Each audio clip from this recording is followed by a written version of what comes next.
बिस्मिल्लाहिर्रहमानिर्रहीम। अस्सलाम वालेकुम नाज़रीन, आप देख रहे हैं 92@8 विद सादिया अफसाल। नाज़रीन, कल जो पाकिस्तान के लिए एक बहुत बड़ी खबर थी जिसने भारत के अंदर भी खलबली मचा दी कि कुलभूषण यादव जो कि भारतीय एजेंट है उसको सजाए मौत सुनाई गई। और आज हम देख रहे हैं जिस अंदाज में वहाँ से रिएक्शन आ रहा है, जिस तरीके से बयानात आ रहे हैं, पाकिस्तान को धमकियाँ दी जा रही हैं और यहाँ तक बात की जा रही है कि अगर कुलभूषण को फांसी दी गई तो हम पाकिस्तान के टुकड़े कर देंगे, ये भी बयान आया है। और किसी भी हद तक जाएंगे कुलभूषण को बचाने के लिए, ये तमाम चीज़ें चल रही हैं। अगर हम यहाँ की बात करें तो सरताज अजीज साहब ने कल ही कह दिया था कि भारत का क्या रिएक्शन आता है इस सज़ा को सुनने के बाद, क्या रद्द-ए-अमल आता है, हम अभी कुछ नहीं कह सकते, कबल अज़ वक्त होगा। लेकिन मुख्तलिफ सियासतदानों के जहाँ ये बयान आए हैं कि जी बहुत खुशाइंद इक़दाम है और बहुत अरसे से इस फैसले का इंतज़ार किया जा रहा था, वहीं पर आज कौमी असम्बली में कायदे हिज़्ब इख्तिलाफ हैं खुर्शीद शाह साहब, उन्होंने ये बात कर दी है कि कुलभूषण की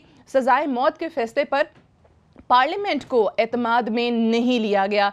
तो इस वक्त इस बयान का क्या मकसद है, जब एक तरफ हमें ये बताया जाता है कि तमाम कानूनी तकाजे जो हैं वो पूरे किए गए हैं और उसके बाद एविडेंस को सामने रखते हुए उसका जो मजिस्ट्रेट के सामने खुद का एतराफ़ी बयान है उस चीज़ को सामने रखते हुए फील्ड जनरल कोर्ट मार्शल ने ये सज़ा सुनाई है। पहले आपको हम दिखाते हैं कि भारत से जो आवाज़ें उठ रही हैं उसमें से कुछ आवाज़ें जो उनकी वज़ीर ख़ारजा सुषमा स्वराज ने क्या कहा है कुलभूषण यादव की इस सज़ा को सुनने के बाद, वो देखिएगा। इसको बचाने के लिए जो भी करना पड़ेगा आउट ऑफ द वे जाके हम लोग करेंगे। और मैं आपको ये बता दूं, जिस दिन से ये घटना घटी है तब से लेकर लगातार मैं उनके लोगों के संपर्क में हूँ, उनके माता पिता के संपर्क में हूँ। 3 बार उन्हें यहाँ मिल चुकी हूँ, कम से कम 6 बार उनसे फोन पे बात कर चुकी हूँ। और अभी इस घटना से पहले कोई संयोग था, पिछले मंगलवार भी, सोमवार और मंगलवार दोनों दिन मैं उनसे यहाँ मिली हूँ। इसलिए हम लोग बिल्कुल संपर्क में हैं। ये विषय पूरे, अब वो केवल अपने माता पिता का बेटा नहीं है, वो पूरे हिंदुस्तान का बेटा है। और हिंदुस्तान के इस बेटे को बचाने के लिए सुप्रीम कोर्ट की अपील या अच्छा वकील खड़ा करना तो बहुत छोटी बात है भाईजान। हम लोग प्रेसिडेंट तक भी जो बात करनी वो भी करेंगे और किसी न किसी तरह से इस यादव को बचाने का काम। सुषमा स्वराज क्या कहती हैं वो आपने सुना कि कुलभूषण हमारा बेटा है, वो सिर्फ अपने माँ बाप का नहीं पूरे भारत का बेटा है और उसको बचाने के लिए हम किसी भी हद तक जाएंगे। और इसी किस्म की आवाज़ जो है वो राजनाथ सिंह जो कि उनके वजीर दाखिला हैं, उन्होंने भी एक बयान में उठाई है। वो क्या कहते हैं वो भी सुनिए। कुलभूषण जाधव को जिस तरीके से फांसी दी गई है, तो फांसी का आदेश किया, फांसी दिए जाने का आदेश किया गया है। फांसी दिए जाने का जो फैसला लिया गया है उसको लेकर सदन ही नहीं बल्कि सारा देश, अध्यक्ष महोदया, उससे चिंतित है। जहां तक कुलभूषण जाधव का प्रश्न है, जैसा सभी सम्मानित सदस्यों ने बतलाया कि वह इंडियन नेवी के एक रिटायर्ड ऑफिसर हैं और उसके बाद चाबहार ईरान में वो एक छोटा मोटा बिजनेस करते थे और स्थानीय ईरानी सिटीजन उनका वह पार्टनर भी था और उस बिजनेस के सिलसिले में ही वो तेहरान और चाबहार अक्सर आया जाया करते थे। मार्च 2016 में अध्यक्ष महोदया, पाकिस्तान की सिक्योरिटी एजेंसीज के द्वारा उन्हें किडनैप कर लिया गया है और उसे पाकिस्तान मीडिया के समक्ष भारतीय एजेंसीज के स्पाई के रूप में उन्हें प्रस्तुत किया गया। भारतीय हाई कमीशन ने बार बार पाकिस्तान से भी अनुरोध किया था कि हमको काउंसलर एक्सेस दिया जाना चाहिए, लेकिन बार बार भारतीय हाई कमीशन के द्वारा जो है अनुरोध किए जाने के बावजूद काउंसलर एक्सेस जो दी जानी चाहिए थी वह काउंसलर एक्सेस नहीं दी गई है। और सदन को मैं आश्वस्त करना चाहता हूं, चाहे इसके लिए जो भी करना पड़े भारत सरकार वह करेगी और कुलभूषण जाधव के साथ न्याय होगा। अध्यक्ष महोदया, इतना मैं सदन को आश्वस्त करना चाहता हूं। राजनाथ सिंह जो भारतीय वजीर दाखिला हैं, उन्होंने भी यही कहा कि कुलभूषण यादव को बचाने के लिए जो कुछ हमारी हुकूमत कर सकी वो करेंगे। और उनके ही एक अहम बीजेपी के रहनुमा है सुब्रमण्यम स्वामी साहब, उन्होंने क्या कहा है, धमकी क्या दी है उन्होंने कि जी पाकिस्तान कुलभूषण को अगर फांसी देता है तो भारत बलूचिस्तान को आज़ाद रियासत के तौर पर तस्लीम करे और अगर फिर भी पाकिस्तान बाज नहीं आता तो अगले मरहले में हम सिंध को भी आज़ाद रियासत के तौर पर तस्लीम करेंगे। तो ये तो बयानात का सिलसिला जारी है। एक तरफ कहा जा रहा है कि पाकिस्तान के साथ हमारे जो ताल्लुकात हैं वो मजीद ख़राब हो जाएंगे, पता नहीं पहले कौन सा खुशगवार ताल्लुकात हमारे भारत के साथ चल रहे हैं। दूसरी जानिब अगर हम आपको बताएं कि ये जो इनके स्पाइस का या रॉ के एजेंट्स का यहाँ से गिरफ्तार होना या कुलभूषण यादव का गिरफ्तार होना ये पहला मौका नहीं है। इससे पहले भी इनके कुछ एजेंट्स जो हैं गिरफ्तार किए गए हैं। उसकी थोड़ा सा बैकग्राउंड, थोड़े से नाम चंद एक जो है वो आपके सामने हम रखते हैं। रोहिंद्रा कोशक एक जासूस था। 1985 में से जासूसी के इल्ज़ाम में सजाए मौत सुनाई गई थी। उस सजाए मौत को बाद में उम्र कैद में तब्दील कर दिया गया था और 2001 में कैद के दौरान ही इसकी डेथ हो गई थी। सुरजीत सिंह 1980 में जासूसी के इल्ज़ाम में पाकिस्तान से गिरफ्तार किया गया था और फिर 2012 में इसे भारत के हवाले कर दिया गया और सुरजीत सिंह ने फिर भारत वापस जाकर एक बार फिर से खुल्लम खुल्ला इतराफ़ किया था कि जी वो रॉ का एजेंट है। राम राज 2004 में जासूसी के लिए पाकिस्तान आया था, लेकिन अगले ही रोज जो है वो पकड़ा गया। 2 साल उस पर भी केस चला था और फिर 6 साल कैद की इसको सजा सुनाई गई थी। कुर्बकश राम जो है सिक्योरिटी फोर्सेस ने इसको 1988 में गिरफ्तार किया था। 2006 में दीगर 18 भारतीय कैदियों के साथ रिहा करके इसको भारत के हवाले कर दिया गया था। फिर सरबजीत सिंह, जिसको हमारे खुफिया इदारों की जानिब से 1990 में कसूर से गिरफ्तार किया गया था। इस पर इल्ज़ाम यही था कि जी 30 अगस्त 1990 को लाहौर में, फैसलाबाद में बम धमाके किए, 10 बेगुनाह शहरी उसमें हमारे जान बाक हुए थे, 66 जो है वो ज़ख्मी हुए थे। इसको अदालत की जानिब से 1991 में सजाए मौत की सज़ा सुनाई गई थी, लेकिन ये उसी कैद के दौरान जेल में ही इसका जो है इंतकाल हो गया था। राम प्रकाश एक और जासूस था भारतीय। 1994 में अहम मकामात की फ़ोटोग्राफ़ी के लिए पाकिस्तान में दाखिल हुआ। उसे जून 1997 में सियालकोट से भारत वापस जाते हुए गिरफ्तार किया गया था और अदालत ने इसको 10 साल की कैद की सज़ा भी सुनाई थी, लेकिन उसके बाद 7 जुलाई 2008 को सज़ा के मुकम्मल होने के बाद भारत के हवाले कर दिया गया था। सोराम सिंह एक और जासूस भारतीय 1994 में पाकिस्तान में दाखिल होने की कोशिश पर जो है वो रेंजर्स ने इसको पकड़ा था। 13 साल इसने कैद काटी और 1988 में भारत के हवाले कर दिया गया।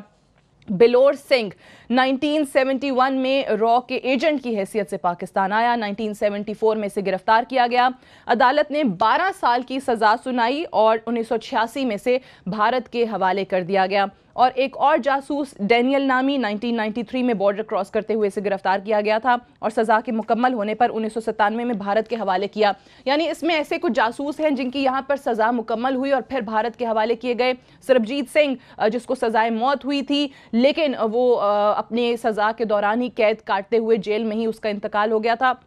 तो अहम सवाल फिर से यही है कि ये जो एक बहुत बड़ी अचीवमेंट पाकिस्तान के लिए थी और अभी जब हम उसको सज़ाए मौत सुना चुके हैं, फैसला सामने आ चुका है, तो पाकिस्तान से हमेशा यही कहा जाता है कि आप जो बारहा कहते हैं कि हमारे पास शवाहिद हैं, सबूत हैं भारत की इन्वॉल्वमेंट के यहाँ बलूचिस्तान के अंदर पाकिस्तान में दहशतगर्दी कराने के हवाले से, तो उसको मौसर अंदाज में किस तरीके से टेकअप कर सकते हैं और क्या वो इस एपिसोड के बाद, कुलभूषण यादव की गिरफ्तारी के बाद आपने किया या नहीं, और भारत का जो रद्द-ए-अमल सामने आ रहा है, इन तमाम चीज़ों के हवाले से आज के प्रोग्राम में हम बात करेंगे। इम्तियाज़ गुल साहब हमें ज्वाइन कर रहे हैं, सीनियर सहाफ़ी हैं, तज्ज़ियाकार हैं। बहुत शुक्रिया आपकी तशरीफ़ आवरी का।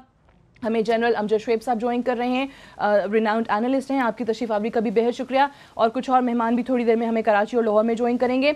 इम्तियाज़ गुल साहब, सबसे पहले जो सवाल जो हर कोई जानना चाहता है कि आपने सज़ाए मौत सुना दी, फैसला कर लिया, फांसी हो भी जाएगी? देखिए, तो अब रियासती इदारों का, हमारे सदर सुप्रीम कोर्ट का और सदर पाकिस्तान का की सवाबदीद है कि आया वो उसकी अपील पे फ़ैसला क्या करते हैं। और उसके अलावा भी मेरा ख़्याल है जो बैनुल अक़वामी ताल्लुकात की कुछ तकाज़े होते हैं, कुछ हसासियत होती है, अगर हुकूमत ने उसको भी पेश नज़र रखा तो ज़रूरी नहीं है कि वो फांसी हो, उसके लिए अभी तो इंतज़ार करना पड़ेगा। ज़रूरी नहीं है, अगर बैनुल अक़वामी आप कह रहे हैं कि अगर ताल्लुकात, मैं बैनुल अक़वामी मसलन पाकिस्तान भारत के ताल्लुकात और पाकिस्तान के फिर दूसरे ममालिक, उन ममालिक के साथ ताल्लुकात जो भारत के भी करीब हैं, तो रियासतों के लिए pressure building up on Pakistan. ये प्रेशर की बात मैं नहीं कर रहा, प्रेशर पाकिस्तान को नहीं कबूल करना चाहिए। एक आज़ाद खुद मुख्तार बातमाद कौम के तौर पे पाकिस्तान को प्रेशर नहीं लेना चाहिए, लेकिन बहरहाल इस नौयत के फ़ैसले सोच विचार के बाद किए जाते हैं कि उसके पाकिस्तान के लिए मुमकिन मुज़मरात क्या हो सकते हैं। अब प्रेशर तो अमेरिका ने बहुत असर डाले रखा, लेकिन क्या उसकी वजह से हमारी कोई पॉलिसी तब्दील हुई जिस अंदाज में अमेरिका या भारत चाह रहा था? नहीं हुई। इस मामले में भी प्रेशर से कतई नज़र हमें अपनी कौमी सलामती के तकाज़े मद्देनज़र रखते हुए ये फैसला करना होगा। ठीक है जनरल साहब, आपको भी लगता है कि जिस तरीके से इम्तियाज़ गुल साहब ने कहा कि यकीनी तौर पे इस मामले पे प्रेशर एक्सेप्टेबल नहीं होना चाहिए पाकिस्तान के लिए, लेकिन भारत के साथ ताल्लुकात ख़राब होने की जो आज धमकी सुषमा स्वराज या उनके दीगर वज़रा दे रहे हैं, उस चीज़ को सामने रखा जाएगा, दोनों ममालिक के ताल्लुकात को सामने रखा जाएगा? मैं एक चीज़ बताऊँ, बात यह है, बिस्मिल्लाहिर्रहमानिर्रहीम, देखिए कुलभूषण का मामला तो आज निकला है, तो मोदी के आने के बाद से क्या ताल्लुकात बेहतर हो गए? क्या नहीं किया उन्होंने? मोदी तो वो शख्स है जिसने कि खुल्लम खुल्ला बलूचिस्तान का भी नाम लिया कि जी वहाँ ये और करवा रहे हैं। उसने जो आज़ाद कश्मीर का नाम लिया, उसने गिलगित बल्तिस्तान का कहा और लोगों को वहाँ पे, और ब्रह्मदाग पुख्ती और ये वो लोग उनको बिठाया हुआ है।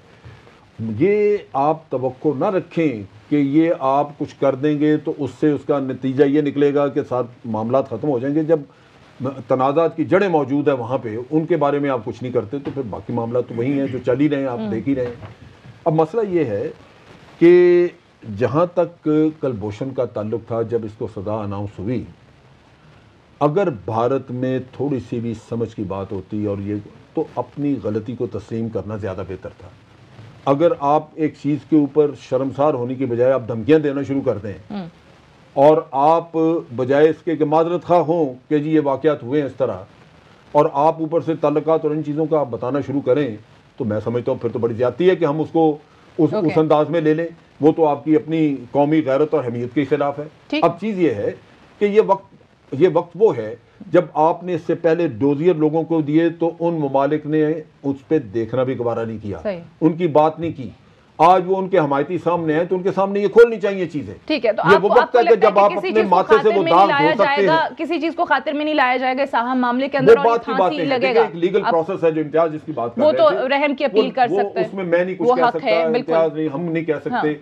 वो एक लीगल प्रोसेस है जो उसका राइट बनता है, वो चलना चाहिए। ठीक है, उसमें क्या होता है वो तो मैं नहीं उसकी बात कर, लेकिन अगर उन चीजों सारी के बाद एक आदमी को सजाए मौत रहती है तो मैं उसकी बात कर रहा हूं। लेकिन उससे पहले जो आज का इंटरवीनिंग पीरियड है, इसमें आपने कुछ काम करना है। पहले अच्छा, मैं have to go for a short break sir, मैं जो आप कह रहे हैं कि काम क्या करना है, मैं आपको एक बात मुकम्मल करता हूं। बात यह है कि हमने दहशतगर्दी नहीं की, लेकिन भारत ने अपनी मेहनत से, अपनी कोशिश से, अपने प्रोपेगेंडा से हमें दहशतगर्द दुनिया में बना दिया। अगर हम कर रहे होते 70,000 लोग उधर मरते। अब एक और इल्जाम आपके ऊपर आ रहा है प्रीमेडिटेटेड मर्डर का। अगर आज आप अपने आप को नहीं बचाएंगे और अगर आप खुल के ये सारे किस्सा सामने नहीं लेके आएंगे तो ये दूसरा इल्जाम है जो आपके ऊपर। ठीक है, तो आप जो करें कि ये जो पीरियड है इसमें पाकिस्तान को क्या करना है। एक ब्रेक ले लें, ब्रेक से वापस आएंगे तो इसी सवाल को आगे लेकर चलेंगे, डिस्कशन को यहीं से कंटिन्यू रखेंगे। Stay tuned.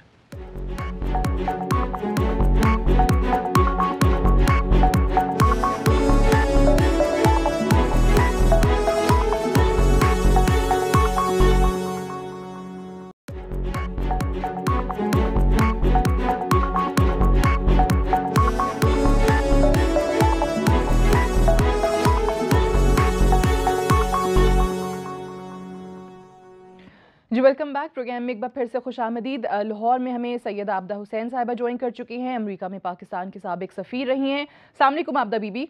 जी अस्सलाम वालेकुम। अच्छा, ये मैं आपसे जानना चाहूँगी, कुलभूषण के मामले पर जिस तरीके से रद्द-ए-अमल आ रहा है भारत की तरफ से, जो उनके वज़ीर दाखिला का बयान है, जो उनकी वज़ीर ख़ारिजा का बयान है, पाकिस्तान को कहीं तोड़ने